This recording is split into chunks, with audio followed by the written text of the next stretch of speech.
오늘 설교의 제목은 서로 다른 두 길입니다. 서로 다른 두 길입니다. 제가 작년인가 재작년에 우리 그 찬양 형제랑 같이 읽었던 책이 한 권 있습니다. 아버지의 해방일지라고 정지아 소설가가 쓴 그런 책입니다. 굉장히 유명한 책인데 그 책에 보면은 첫 번째 문장이 아버지가 죽었다입니다. 그 책은 장례식장에서 있었던 일을 소개하고 있는 그런 책입니다. 아버지가 돌아가셔가지고 그 장례식장에서 장례식장을 찾아온 사람들의 이야기를 통해 아버지의 삶을 다시금 돌아보는 그런 책입니다. 이 주인공의 아버지는 빨치산 활동했던 사람입니다. 그래서 공산주의자였죠. 그러나 이제 우리나라가 이제 그 6.25 전쟁이 다 끝나고 나서 이분이 이제 원래는 이제 다 전향해야 되거든요. 근데 이분은 끝까지 전향을 안 했습니다. 그래서 감옥살이를 다 살고 나오신 분입니다. 이 전향을 안 했기 때문에 그래서 가족들이 굉장히 많은 피해를 입었습니다. 그 당시만 해도 얼마나 많은 그런 취업 제한도 있고 뭐 여러 가지 어려움이 있지 않았겠습니까? 뭐 그 군 장교로 입관도 하지 못하고 그런 여러 가지 어려움들이 있었죠. 그래서 이 주인공 딸도 아버지에 대한 약간 불명과 불평 또 이런 것들이 있었습니다. 그런데 그 장례식장에 찾아온 사람들의 말을 통해 이 아버지의 삶을 봤더니 자기가 모르는 부분이 너무 많았던 거예요. 아버지가 거의 동네 홍반장이었습니다. 아이들부터 시작해가지고 뭐 나이 많으신 어르신까지 안 도와준 분이 없는 거예요. 그래서 이 아버지가 굉장히 전향하지 않은 공산주의자였지만 삶은 굉장히 다른 삶을 살았다는 것을 굉장히 그런 사람들을 돕는 선한 행위를 굉장히 많이 했다는 사실을 딸이 알게 되고 복잡한 마음의 그 감정을 그 소설 속에서 토로하게 됩니다. 그 소설이 바로 아버지의 해방일지라는 그런 책입니다. 제가 이 책을 보면서 이제 느끼게 된 것은 깨닫게 된 것은 이념보다 더 중요한 게 삶이다라는 것입니다. 그러니까 그분은 어떤 이념이 있었지만 그 이념보다 중요했던 것은 그분의 삶이었습니다. 그분의 삶이 그분이 누구인지를 말해주는 겁니다. 그분은 그것에 대해서 그렇게 정확하게는 모르셨던 것 같아요. 모르셨는데 그분의 삶을 보니까 이제 사람들은 그분이 어떤 분인지 알게 된 겁니다. 그래서 어떤 분은 장례식장 와가지고 자기가 또 오겠다고 처음 보는 분인데 딸은 처음 보는 분입니다. 그런데 자기가 이 아버지에게 받은 그런 은혜가 많다면서 자기가 다시 오겠다고 장례식장 갔다가 다시 또 오고 또 어떤 분은 당신 아버지 같은 분은 그 국립묘지에 안장해야 된다고 전향하지 않은 공산주의자 분이신데 그런 이야기를 할 정도로 그런 아버지의 삶에 대해서 이제 깨닫게 되는 겁니다. 우리 그리스도인들도 마찬가지라고 생각합니다. 우리도 믿음 그 자체보다 중요한 것은 그 믿음이 삶으로 증명되는 것이죠. 그래야 그게 진짜 믿음 아니겠습니까? 우리도 중요한 것은 삶이 어떤 것인가 하는 것입니다. 그래야 그것을 진정으로 예수님의 참된 제자라고 말할 수 있습니다. 그렇다면 과연 나는 지금 현재 예수님의 참된 제자일까? 예수님이 가신 그 길을 나는 따라가고 있는 것인가? 한번 오늘 말씀을 통해서 돌아보는 시간이 되기를 소망합니다. 첫째, 제자에게 혐오와 배제란 있을 수 없습니다. 9장 51절입니다. 예수님이 예루살렘을 향해서 가십니다. 누가복음에서 9장 51절은 굉장히 중요한 구절입니다. 왜냐하면 이제 예수님께서 방향을 틀어서 예루살렘을 향해 가시기 때문입니다. 그래서 51절, 52절, 53절에는 향하여라는 그 단어가 3번이나 반복됩니다. 물론 우리 개역개정이나 새번역 성경에는 나와 있지 않지만 번역이 되어 있지 않지만 헬라어 성경에는 향하여라는 단어가 반복되어 있습니다.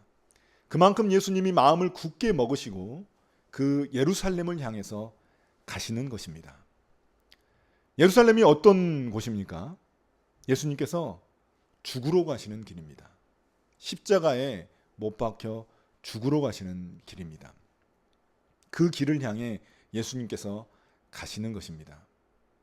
그런데 예수님이 그 예루살렘을 향해 가시기 위해서는 반드시 통과해야 하는 마을이 있습니다. 바로 사마리아 땅입니다. 그래서 이 사마리아 땅을 통과하려고 먼저 제자들을 그곳에 보내십니다. 예수님이 하실 사역이 있으니까 그곳에서도 복음을 전하여야 하시기 때문에 제자들에게 미리 준비하게 하신 것입니다. 그래서 제자들에게 먼저 보냈습니다. 근데 그 사마리아 사람들이 어떤 반응을 보입니까? 예수님을 환영하지 않습니다. 받아들이지 않습니다. 딴 데 가라고 이야기를 하는 것입니다. 왜 이런 일이 일어났을까요? 이것은 유대인들과 사마리아 사람들 사이에 역사적인 어떤 사실에 근거가 있습니다. 유대인들은 사마리아 사람들을 굉장히 혐오하고 그들을 배제했습니다. 왜냐하면 그들은 이 북이스라엘의 이제 후손들인데 이 사람들은 그 아시리아가 그 땅을 차지하면서 인종이 섞여 버렸습니다. 그래서 이들은 순수 유대인 혈통이 아닙니다. 그래서 유대인들은 사마리아 사람들을 부정하다고 생각하고 배척하고 또 그들을 혐오했습니다. 그리고 이 사마리아 사람들은 예루살렘이 아니라 그리심산, 우리가 그 요한복음을 보면 사마리아 여인이 나오잖아요. 그 여인처럼, 이 사마리아 여인처럼 예루살렘이 신앙의 중심지가 아니라 그리심산이 신앙의 중심지라고 주장했었던 사람들입니다. 그런데 예수님이 어디를 향해 가고 계시는 것입니까? 예루살렘을 향해 가고 계시는 것입니다. 그러니까 이 사마리아 사람들은 그게 못마땅한 것입니다. 그래서 예수님을 받아들이지 않습니다. 그러자 제자들의 반응이 등장합니다. 제자들이 어떻습니까? 제자들이 화가 납니다. 아니, 우리 예수님을 받아들이지 않는다고? 우리 예수님이 어떤 분이신데, 바람과 파도도 잔잔케 하시는 그런 분이시고, 귀신 들린 사람을 귀신을 쫓아내시고, 또 병 걸린 사람 병을 고쳐주시는 이런 엄청난 분이신데 우리 예수님을 너희들이 거절해? 그라이도 배기 싫은 민족이 사마리아 민족인데, 그라이도 상종도 하고 싶지 않은데, 그런데 우리를 거부해? 그래가지고 제자들이 어떻게 이야기합니까? 주님, 우리가 그냥 하늘에서 불을 내려가지고 이 땅을 그냥 다 태워버릴까요? 다 꼬실라 버릴까요? 이렇게 이야기를 하는 것입니다. 여러분, 우리가 앞에 보면은 이 변화산에서 예수님이 엘리야와 모세를 만나시잖아요. 제자들은 그거를 보았거든요. 야고보와 요한은 그걸 보았기 때문에 어떤 생각이 드는 겁니까? 아, 그러면 엘리야도 하늘에서 불이 내렸는데 예수님도 하늘에서 불을 내릴 수 있다. 우리 스승님도. 그러니까 그냥 완전히 그냥 불을 내려가지고 여기를 초토화시켜 버려야 된다. 이런 생각을 한 것입니다. 그들이 생각하는 예수님은 정복자입니다. 정복자. 예루살렘에 가시는 이유도 거기에서 완전히 이제 이스라엘을 로마로부터 해방시킬 그런 엄청난 힘과 능력의 소유자로, 그런 정복자 메시아로 예수님을 기대하고 있었던 것입니다. 그러나 이런 제자들의 말에 예수님은 어떻게 반응하실까요? 예수님의 반응은 전혀 다릅니다. 예수님은 이 제자들을 크게 책망하십니다. 야, 어떻게 그런 말을 할 수 있냐 하시면서 그들을 책망하시고 다른 마을로 가십니다.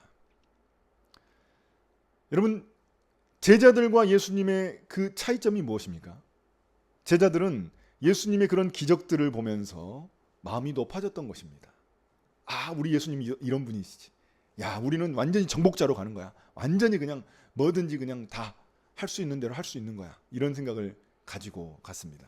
그래서 그들에게는 그라이도 보기 싫었던 그 혐오와 배제의 대상이었던 이 사마리아 사람들에 대해서 심판하려고 했었던 것입니다. 그러나 예수님을 보십시오. 예수님이 가시는 그 길은 어떤 길입니까? 예루살렘, 그 십자가의 길을 가시고자 하시는 것입니다. 제자들이 가는 그 높은 길과 예수님이 가시는 그 낮은 길은 너무나 대조적인 길입니다. 여러분, 예수님의 십자가를 보십시오. 예수님은 자신을 거부하고 심지어 자신을 죽인 그 사람들까지 포용하시고 그들을 궁일이 여기신 그런 예수님입니다. 예수님의 언어에는, 예수님의 생각에는 혐오와 배제란 있을 수 없습니다. 보복이란 있을 수 없습니다. 원수까지도 사랑하시고 품으시는 분이 예수님이시기 때문입니다. 여러분, 세상 사람들은 자신들이 힘과 능력을 가지면, 그리고 자신들이 옳은 일을 하고 있다고 생각하면 언제든지 누군가를, 나와 다른 사람들을 혐오하고 배제하고 그들에게 폭력과 복수를 행할 수 있습니다.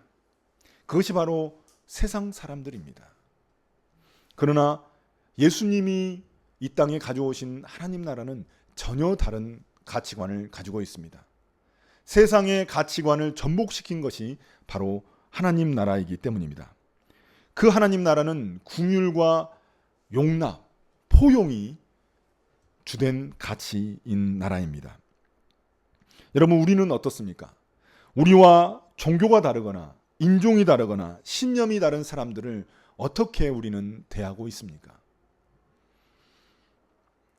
예전에 뉴스를 봤더니 그 그리스도인들이 땅밟기를 하는 사람들이 있었습니다. 그러니까 절에 가가지고 땅밟기를 하는 겁니다. 그 땅밟기를 하면서 어떤 의미로 땅밟기를 하는 겁니까? 여리고성 무너지듯이 그 절이 무너지기를 바라는 마음에 땅밟기를 하는 겁니다. 이거 우상숭배라고 여겨서. 그리고 그 절에다가, 벽에다가 저주의 말과 심판의 말을 막 새겨놓는 겁니다. 사람들이. 그런 그리스도인들이 있다는 겁니다. 자신들이 옳은 일을 하기 때문에 자신들이 뭔가 심판자가 되고 정죄할 수 있다는 그런 권한을 부여받은 사람처럼 행동한 것입니다. 제자들과 같은 마음이었던 거죠. 여러분, 또한 저는 그리스도인들이 반드시 해서는 안 되는 일이 두 가지가 있다고 생각하는데, 최근에 그 두 가지 중에 하나는 뭐냐면 악성 댓글을 다는 것입니다. 요새 악성 댓글 다는 사람들 보시면은 너무나 혐오와 배제, 그리고 보복의 말이 넘쳐납니다. 그런 댓글을 다는 사람이 우리 그리스도인 중에는 절대 있어서는 안 됩니다. 또 한 가지는 무엇입니까? 그러니까 나와 다른 신념과 나와 다른 종교, 나와 다른 인종을 혐오하는 것입니다. 요새 얼마나 거리에서 많은 사람들이 중국인을 혐오하고 있습니까? 저도 예전에는 중국말이 잘 안 들렸는데 지하철이나 버스 타면은 중국말이 들릴 때마다 그 사람들을 쳐다보게 되더라고요. 아, 이 사람들 조심해야 되는데, 이 태극기 부대 만나면 큰일 나는데, 이런 생각이 드는 겁니다. 뭐 중국 사람들 뿐이겠습니까? 일본인들도 혐오의 대상입니다. 이쪽은 일본을 혐오하고 이쪽은 중국을 혐오합니다. 이런 혐오는 그리스도인들에게는 있을 수 없는 일입니다. 혐오와 배제는 그리스도인의 언어가 아닙니다. 특별히 제자의 언어는 더욱 아닙니다.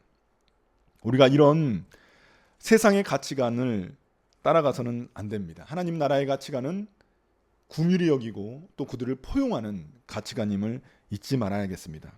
그러나 이런 제자들은 태도로만, 삶에 대한 태도, 이런 가치관으로서만 그 제자의 모습을 보이는 것이 아닙니다. 그들은 그들의 삶에서 제자로서 행해야 되는 행동들이 있습니다.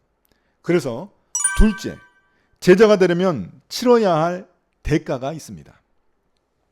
57절부터 62절의 말씀을 보십시오. 거기 보시면 세 종류의 사람들이 등장합니다.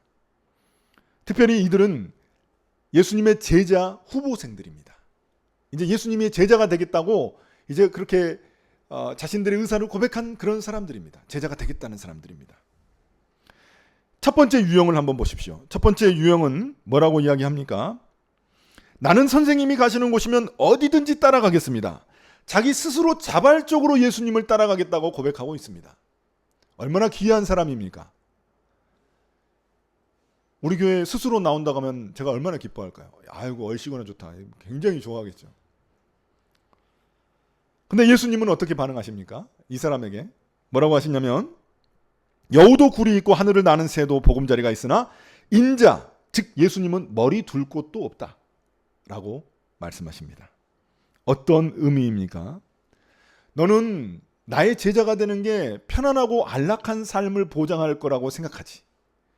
너가 내 제자가 되면은 그 제자들이 진짜 그 예수님의 12제자들이 기대하고 있었던 것처럼 그런 엄청난 메시아, 넌 그런 삶을 생각하고 있지. 나를 따르면 너무 편안하고 좋고 막 뭔가 된 것처럼 그런 느낌이 들 것 같지.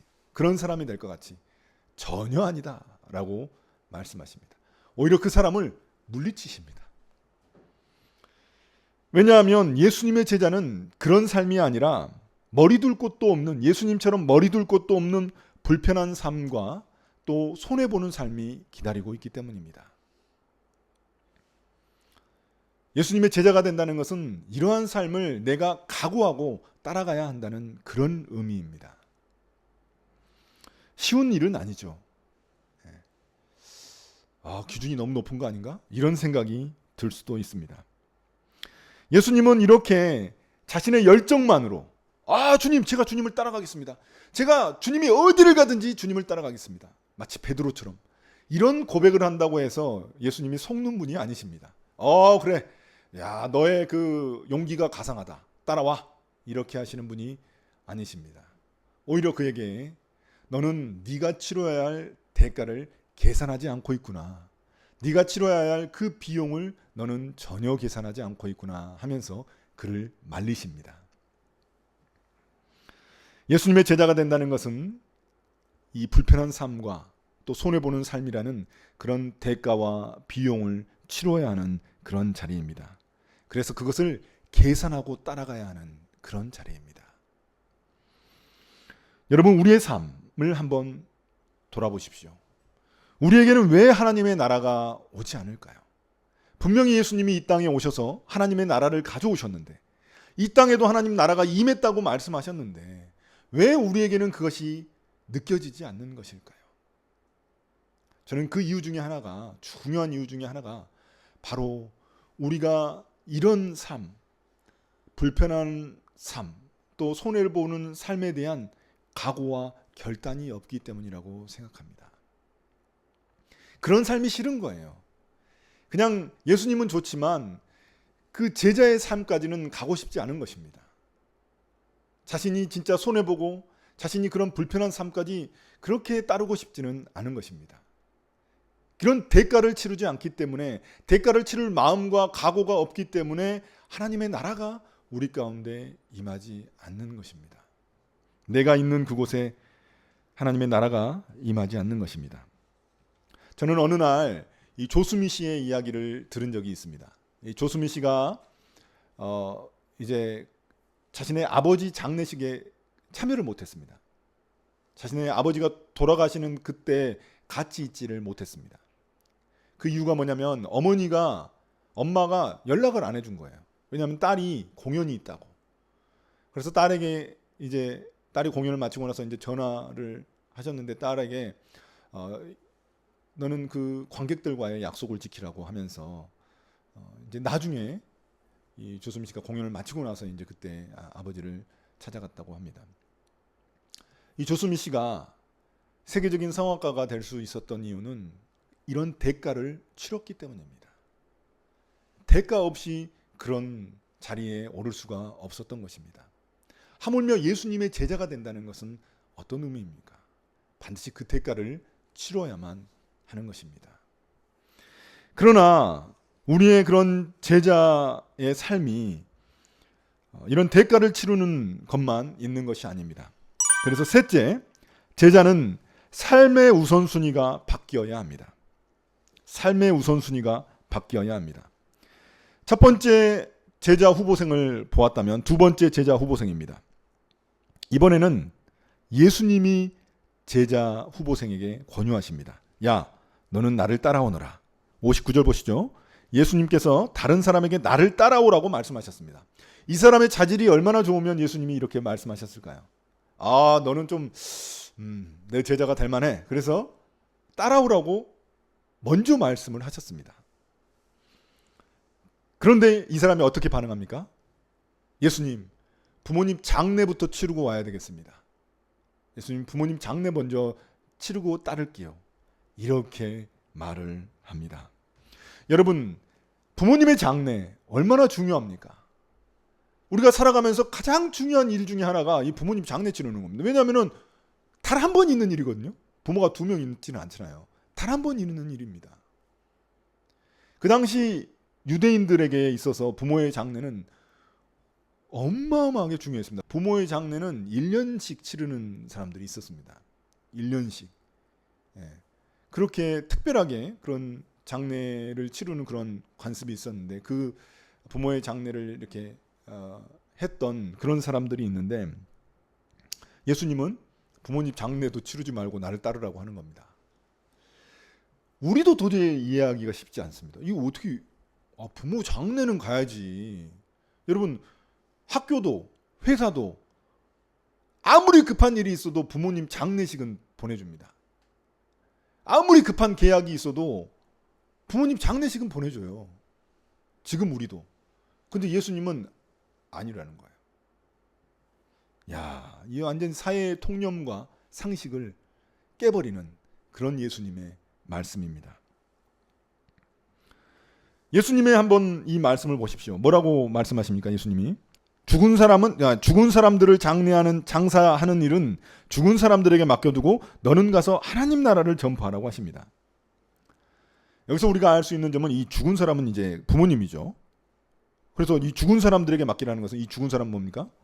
예수님을 믿지 않는 그런 영혼이 죽은 그런 사람들을 이야기하는 겁니다. 너 나머지 가족들한테 그건 맡기고 너는 나를 따라와서 하나님의 나라를 전파하라고 말씀하십니다.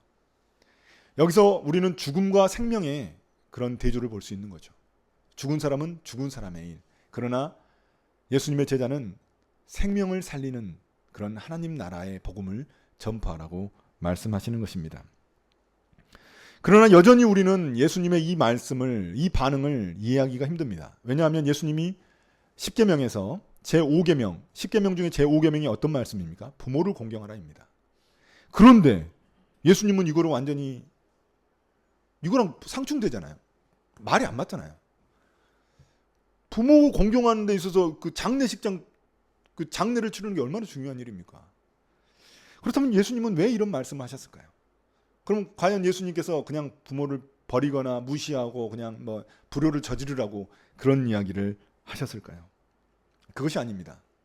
예수님은 세상 사람들이 중요하다고 여기는, 세상 사람들이 가장 중요하고 시급한 일이라고 여기는 것 중에 대표적인 것이 바로 이 부모의 장례이기 때문에 이것을 예로 드신 것입니다. 그것을 하지 말라는 이야기가 아니라 그것보다 더 중요한 일이 있다고 말씀하시는 것입니다. 예수님의 제자들은 세상의 가치관을 완전히 전복시킵니다. 예수님의 제자들은 하나님 나라의 가치관은 완전히 세상 나라의 가치관이 전복된 세상입니다. 그래서 하나님 나라의 그 가치를 네 삶의 최우선순위로 삼으라는 그런 의미입니다. 너에게 있어서 가장 중요한 그 가치관은 하나님 나라를 위해 헌신하는 일이라고 말씀하시는 것입니다. 이것이 바로 세상과 다른 그런 하나님 나라의 복음을 쫓는 제자들의 가치관입니다. 물론 쉽지 않습니다. 그러나 여러분 세 번째 이 제자 후보생을 보십시오. 이 세 번째 제자 후보생은 좀 다릅니다. 자기가 또 자발적으로 예수님을 따라가겠다고 그렇게 고백합니다. 이 세 번째 제자의 케이스는 누가복음에만 나오는 케이스입니다. 다른 복음서에는 안 나오고 누가복음에만 나오는 케이스입니다. 그만큼 중요하다는 의미입니다.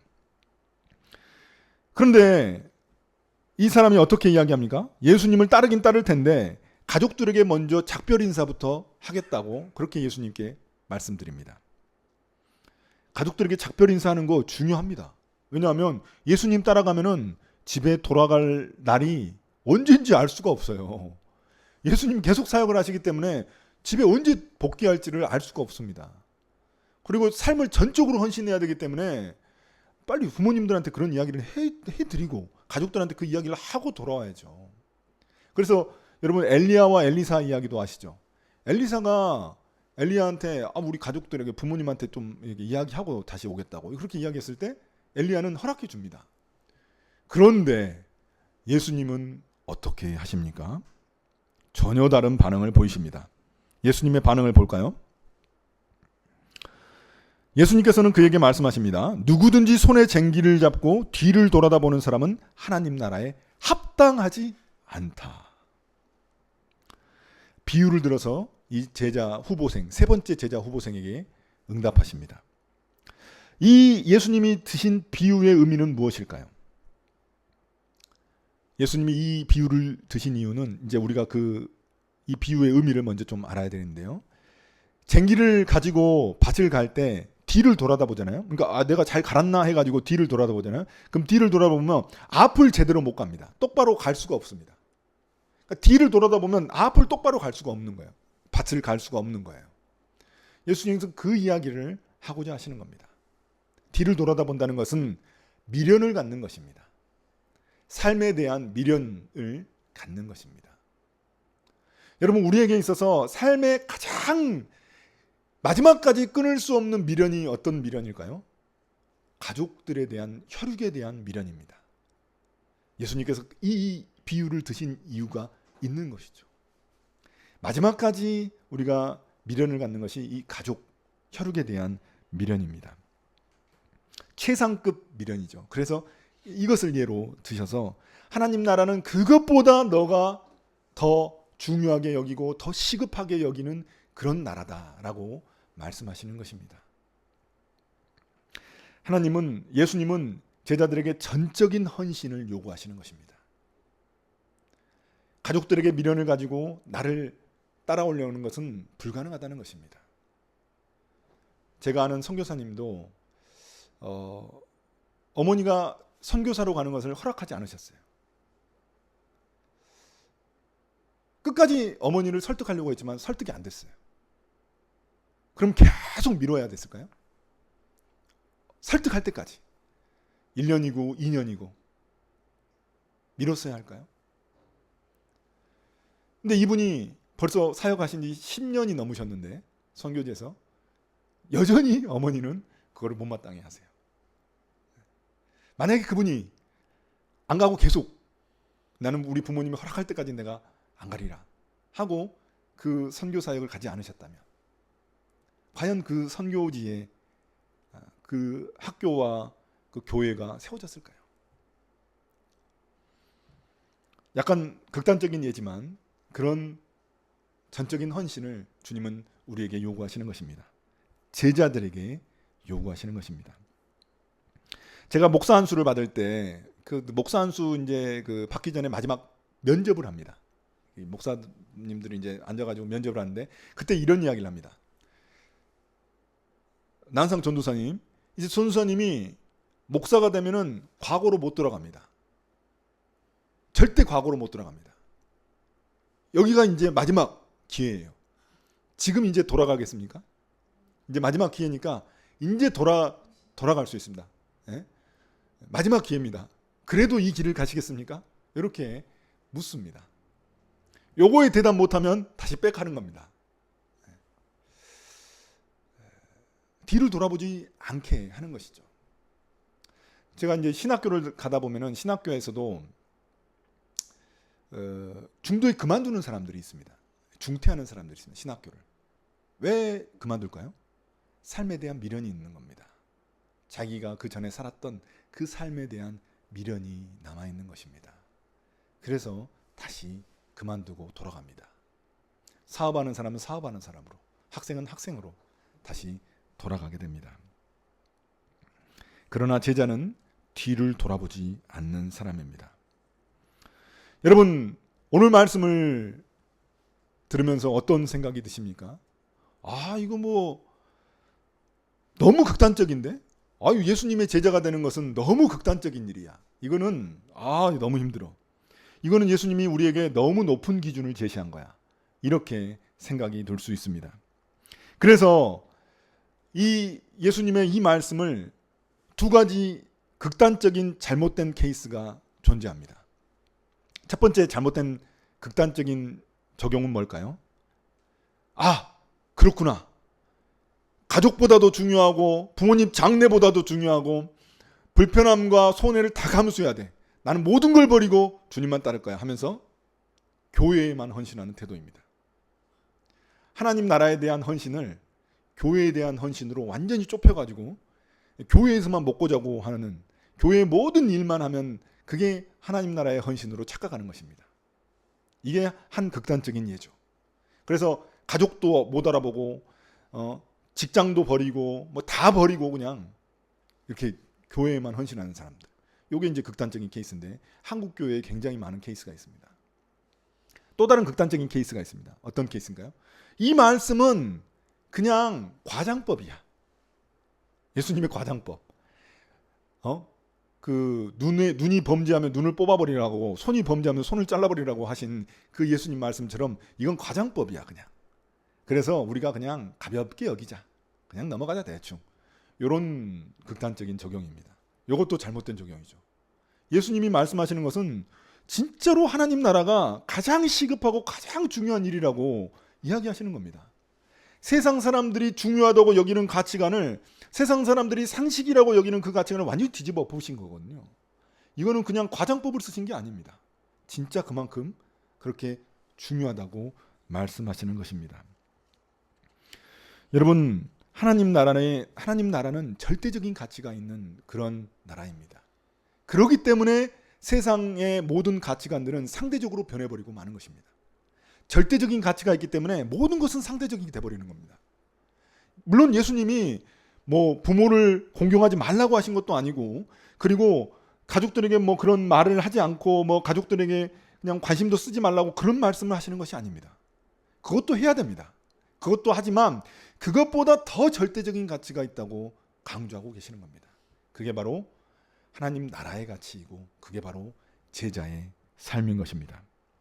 마지막으로 한 선교사님의 이야기를 소개하고 말씀을 마치겠습니다. 로제타 홀이라는 선교사님 제가 전에도 한번 소개시켜드린 적이 있습니다.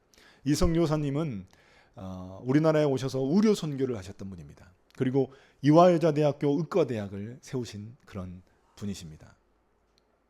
그리고 이분은 정말 많은 일을 하셨거든요. 어린이 병원을 최초로 우리나라에 세우셨고, 또 점자 교육, 그 시각장애인들을 위한 점자 교육을 또 최초로 시작하셨던 분입니다. 그리고 이분의 아들도 결핵 의사였는데, 이분의 아들도 그 셔우드 홀이라고 해서 이분의 아들도 결핵 환자들을 위해 전 삶을 헌신하신 분입니다. 그래서 우리가 그 크리스마스 실 여러분 아시죠? 우리 세대 차이가 이제 이렇게 나게 되는데, 크리스마스 씨를 아시는 분은 아시죠? 크리스마스 씨를 우리나라 최초로 만드신 분이 바로 셔우드 홀이라는 분입니다. 그러니까 이 아들도, 이 어머니도 전적으로 헌신하셨는데, 이분의 삶이 어떤 거냐면 우리나라에 오셔가지고 남편이 2년 만에 죽었습니다. 풍토병으로. 그리고 그 남편이 죽을 때 뱃속에 있었던 7개월 된 아이가 있었는데, 그 딸이 있었는데, 그 딸이 나중에 태어나가지고는 5살이 됐을 때 또 죽습니다. 그래서 남편도 잃고 딸도 잃었습니다. 그럼에도 불구하고 이분은 계속해서 우리나라에서 의료 사역을 계속 하셨습니다. 그런데 이분이 또 제자를 삼은 제자가 있습니다. 우리 한국인 제자가 있습니다. 박에스더라고 하는데, 이름을 이제 고쳐주셨는데, 이 박에스더라는 이 여인이 있는데, 이 여인을 미국의 의과대학에 입학시켜가지고 최초의 우리나라 여성 의사가 됐습니다. 근데 이분도 미국에 가가지고 남편을 잃었어요. 또 결혼해서 갔는데 몇 년 만에 그 미국 풍토병으로 또 죽었어요. 근데 그분은 끝까지 의과대학을 마치고 다시 돌아와서 로제타 홀 이 선교사님을 돕습니다. 그래서 같이 10년을 사역하는데, 또 이 제자도 10년 만에 또 죽었습니다. 33살의 나이에. 그러니까 남편 잃었죠, 자식 잃었죠, 제자까지 잃었습니다. 그럼에도 불구하고 끝까지 우리나라에서 사역을 다 하시고 거의 눈이 침침해지셨을 때, 그때서야 이제 자신의 나라로 돌아가셔서 삶을 마감하셨습니다. 이게 바로 하나님 나라에 헌신한, 전적으로 헌신한 제자의 삶입니다. 여러분, 우리는 어떻습니까? 너무나 이거는 힘들다. 이거는 뭐 내가 제자가 될 수 있을 것인가, 이런 생각이 들 수 있습니다. 제자의 길이 너무나 낮고 또 좁은 십자가의 길이기 때문에 난 너무 힘들 거라고 생각할 수 있습니다. 그러나 하나님 나라의 가치를 깨닫는 자, 그 자는 그 삶을 위해서 헌신하게 됩니다. 왜냐하면 그게 너무나 절대적 가치이기 때문에 그런 것입니다. 낙심하지 마십시오. 그리고 제 스스로에게도 그렇게 고백합니다. 낙심하지 말아야 합니다. 왜냐? 제자는 하루아침에 이루어지는 것이 아니기 때문입니다. 날마다 자기 십자가를 지고 자기를 부인하고 자기 십자가를 지고 주님을 따르는 삶을 통해 제자는 만들어지는 것입니다. 나의 지금 현재의 하루가 중요한 것입니다. 그 하루를 주님의 말씀에 순종하며 한 걸음 한 걸음 나아갈 때 그 제자의 삶이 만들어지는 줄 믿습니다. 우리가 주님을 온전히 따라가는 그런 제자의 삶을 살아가게 될 줄 믿습니다. 그런 우리가 되기를 예수님의 이름으로 축복합니다.